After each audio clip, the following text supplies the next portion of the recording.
खुदा के कुदरत वाले नाम में आप सबको सलाम और आज का दिन आप सबको देखना मुबारक हो। मुझे भी आज का दिन जो खुदा ने दिया है मैं उसके लिए दिल से खुदा की शुक्रगुजार हूँ। और आज का थॉट, आज की सीख मेरे लिए, आपके लिए, हम सब के लिए ये है कि जैसे हम अपनी कमाई में से जो खुदा हमें तौफीक देता है कि हम कमा सकें, खुदा के कलाम के मुताबिक हमें अपने कमाए हुए में से 10वां हिस्सा खुदा को देना है। हमें इसलिए खुदा को नहीं देना है कि खुदा को पैसों की ज़रूरत है, क्योंकि जो कुछ आसमान के नीचे इस ज़मीन पर है वो सब खुदा का है, जिसमें हम भी शामिल हैं। हम भी खुदा की बनाई हुई मखलूक हैं और खुदा ने हमें अपनी हम्दो सना के लिए पैदा किया है। अय्यूब की किताब 41 बाब उसकी 11 आयत में लिखा है, किसने मुझे पहले कुछ दिया है कि मैं उसे अदा करूं?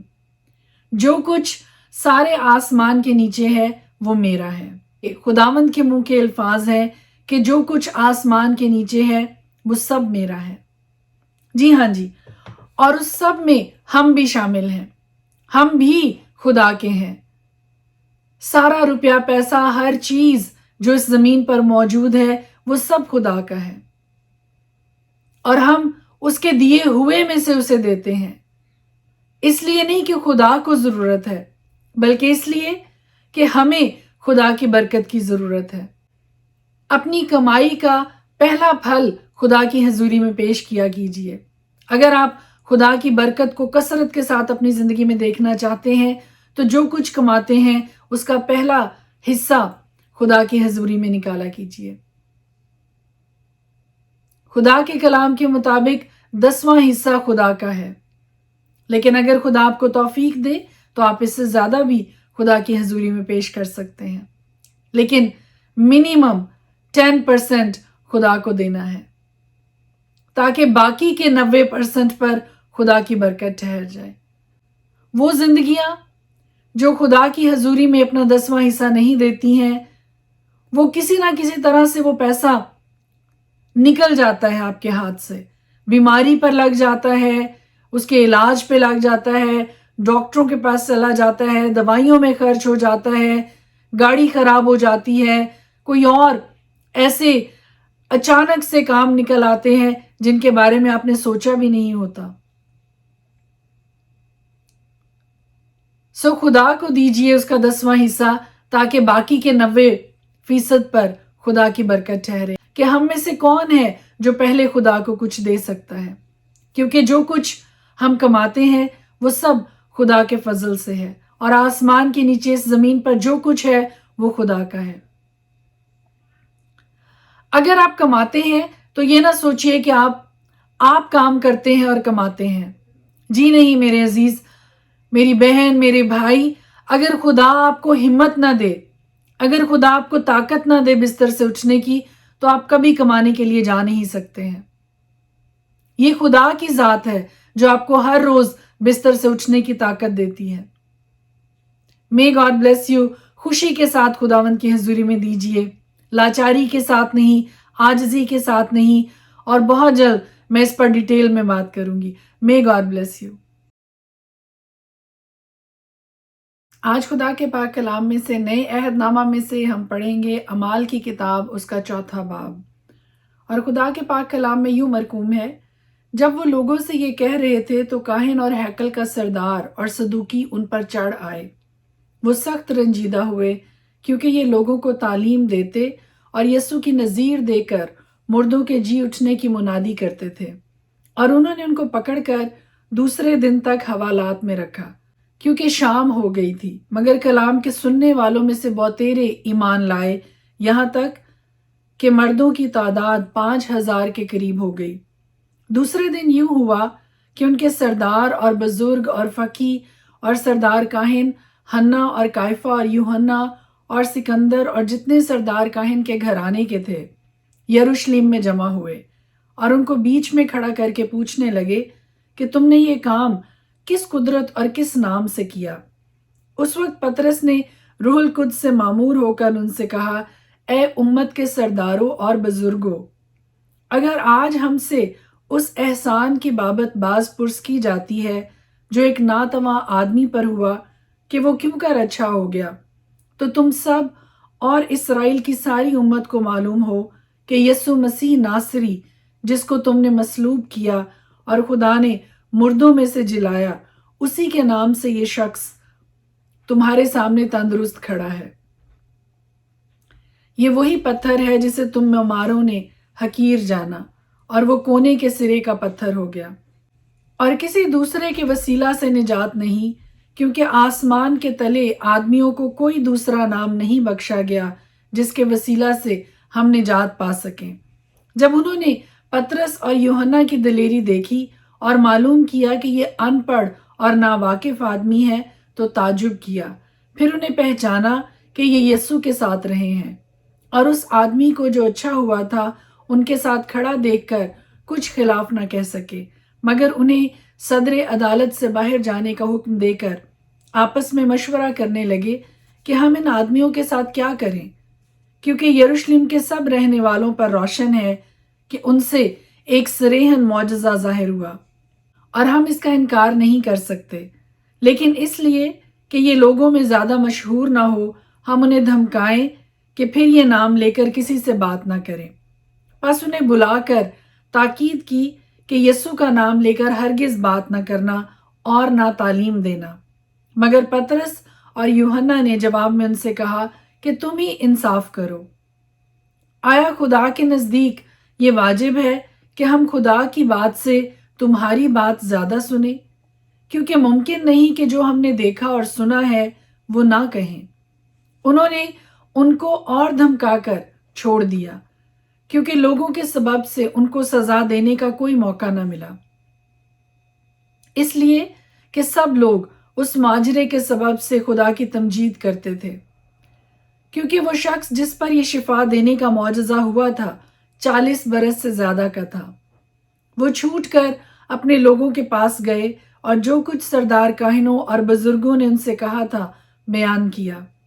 جب انہوں نے یہ سنا تو ایک دل ہو کر بلند آواز سے خدا سے التجا کی کہ اے مالک، تو وہ ہے جس نے آسمان اور زمین اور سمندر اور جو کچھ ان میں ہے پیدا کیا۔ تو نے روح القدس کے وسیلہ سے ہمارے باپ اپنے خادم داؤد کی زبانی فرمایا کہ قوموں نے کیوں دھوم مچائی اور امتوں نے کیوں باطل خیال کیے۔ خداوند اور اس کے مسیح کی مخالفت کو زمین کے بادشاہ اٹھ کھڑے ہوئے اور سردار جمع ہو گئے، کیونکہ واقعی تیرے پاک خادم یسوع کے برخلاف جسے تو نے مسح کیا، ہیرودیس اور پینتس پلاطس غیر قوموں اور اسرائیلیوں کے ساتھ اسی شہر میں جمع ہوئے، تاکہ جو کچھ پہلے سے تیری قدرت اور تیری مصلحت سے ٹھہر گیا تھا وہی عمل میں لائیں۔ اب اے خداوند ان کی دھمکیوں کو دیکھ اور اپنے بندوں کو یہ توفیق دے کہ وہ تیرا کلام کمال دلیری کے ساتھ سنائے، اور تو اپنا ہاتھ شفا دینے کو بڑھا اور تیرے پاک خادم یسوع کے نام سے معجزے اور عجیب کام ظہور میں آئے۔ جب وہ دعا کر چکے تو جس مکان میں جمع تھے وہ ہل گیا اور وہ سب روح القدس سے بھر گئے اور خدا کا کلام دلیری سے سناتے رہے۔ اور ایمانداروں کی جماعت ایک دل اور ایک جان تھی، اور کسی نے بھی اپنے مال کو اپنا نہ کہا، بلکہ ان کی سب چیزیں مشترک تھیں۔ اور رسول بڑی قدرت سے خداوند یسوع کے جی اٹھنے کی گواہی دیتے رہے، اور ان سب پر بڑا فضل تھا، کیونکہ ان میں کوئی بھی محتاج نہ تھا، اس لیے کہ جو لوگ زمینوں یا گھروں کے مالک تھے ان کو بیچ بیچ کر بکی ہوئی چیزوں کی قیمت لاتے اور رسولوں کے پاؤں میں رکھ دیتے تھے، پھر ہر ایک کو اس کی ضرورت کے موافق بانٹ دیا جاتا تھا۔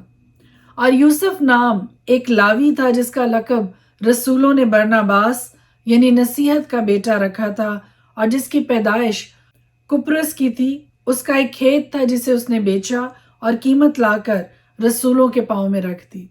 اور اس کے ساتھ ہی رسولوں کے اعمال اس کا 4 باب یہاں پر ختم ہوتا ہے۔ پرانے عہد نامہ میں سے ہم اپنی ہدایت و رہنمائی کے لیے دیکھیں گے ایوب کی کتاب، اس کا 40 باب۔ خداوند نے ایوب سے یہ بھی کہا، کیا جو فضول حجت کرتا ہے وہ قادر مطلق سے جھگڑا کرے؟ جو خدا سے بحث کرتا ہے وہ اس کا جواب دے۔ तब अय्यूब ने खुदावंद को जवाब दिया, देख मैं नाचीज हूं, मैं तुझे क्या जवाब दूं? मैं अपना हाथ अपने मुंह पर रखता हूं, अब जवाब ना दूंगा। एक बार मैं बोल चुका, बल्कि 2 बार, पर अब आगे ना बढ़ूंगा। तब खुदावंद ने अय्यूब को बगोले में से जवाब दिया, मर्द की मानिद अब अपनी कमर कस ले। मैं तुझसे सवाल करता हूं और तू मुझे बता, क्या तू मेरे इंसाफ को भी बातिल ठहराएगा? क्या तू मुझे मुजरिम ठहराएगा ताकि खुद रास्त ठहरे? या क्या तेरा बाजू खुदा का सा है और क्या तू उसकी सी आवाज से गर्ज सकता है? अब अपने को शान व शौकत से आरास्ता कर और इज्जत व जलाल से मुलब्बस हो जा। अपने कहर के सैलाबों को बहा दे और हर मगरूर को देख और जलील कर, हर मगरूर को देख और उसे नीचा कर, और शरीरों को जहां खड़े हों पामाल कर दे। उनको इकट्ठा मिट्टी में छिपा दे और उस पोशीदा मकाम में उनके मुंह बांध दे। तब मैं भी तेरे बारे में मान लूंगा कि तेरा ही दहना हाथ तुझे बचा सकता है। अब दरियाई घोड़े को देख जिसे मैंने तेरे साथ बनाया, वो बैल की तरह घास खाता है। देख उसकी ताकत उसकी कमर में है और उसका जोर उसके पेट के पट्ठों में। वो अपनी दुम को देवदार की तरह हिलाता है, उसकी रानों की नसें बाहम पेवस्ता हैं, उसकी हड्डियां पीतल के नलों की तरह हैं, उसके आज़ा लोहे की बैंडों की मानिद हैं। वो खुदा की खास सनत है, उसके खालिक ही ने उसे तलवार बख्शी है।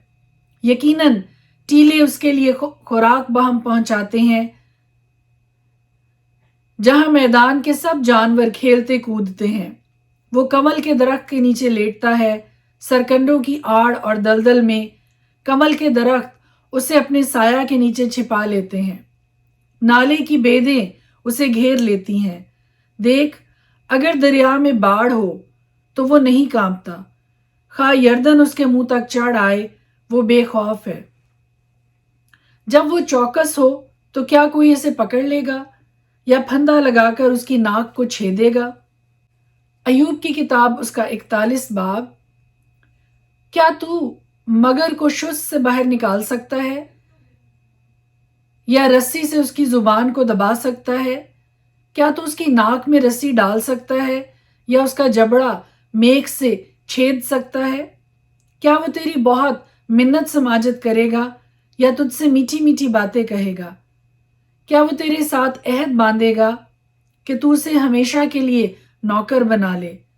क्या तू उससे ऐसे खेलेगा जैसे परिंदा से, या क्या तू उसे अपनी लड़कियों के लिए बांध देगा?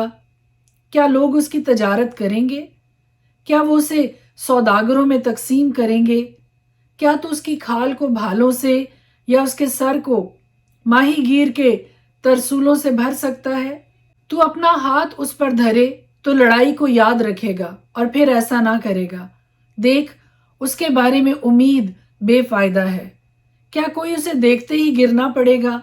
कोई ऐसा तनखू नहीं जो उसे छेड़ने की जुर्रत करे। फिर वो कौन है जो मेरे सामने खड़ा हो सके? किसने मुझे पहले कुछ दिया है कि मैं उसे अदा करूं? जो कुछ सारे आसमान के नीचे है वो मेरा है। ना मैं उसके आज़ा के बारे में खामोश रहूंगा, ना उसकी बड़ी ताकत और खूबसूरत डेल डॉल के बारे में।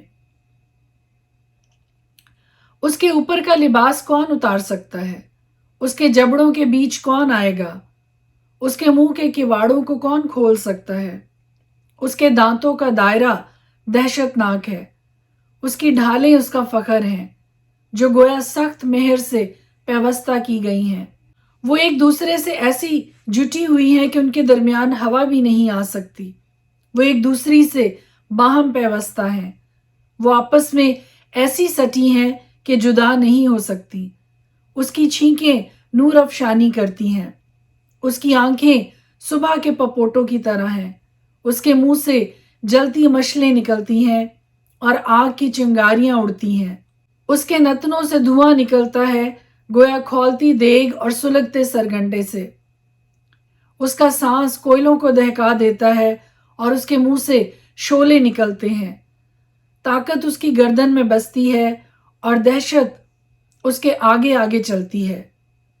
उसके गोश्त की तहें आपस में जुड़ी हुई हैं, वो उस पर खूब सटी हैं और हट नहीं सकती। उसका दिल पत्थर की तरह मजबूत है, बल्कि चक्की के निचले पार्ट की तरह। जब वो उठ खड़ा होता है तो जबरदस्त लोग डर जाते हैं और घबरा कर हवास बाख्ता हो जाते हैं। अगर कोई उस पर तलवार चलाए तो उससे कुछ नहीं बनता, ना भाले, ना तीर, ना बर्छी से। वो लोहे को भूसा समझता है और पीतल को गली हुई लकड़ी।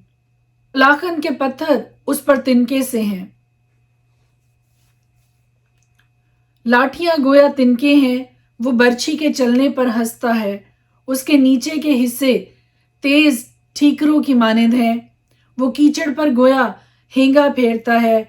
वो गहराओं को देग की तरह खौलाता और समंदर को मरहम की मानंद बना देता है। वो अपने पीछे चमकीली लीक छोड़ता जाता है। गहराओ गोया सफेद नजर आने लगता है। जमीन पर उसका नजीर नहीं जो ऐसा बेखौफ पैदा हुआ हो। वो हर ऊंची चीज को देखता है और सब मगरूरों का बादशाह है। खुदा के पाक कलाम के पढ़े और सुने जाने पर उसकी खास बरकत हो।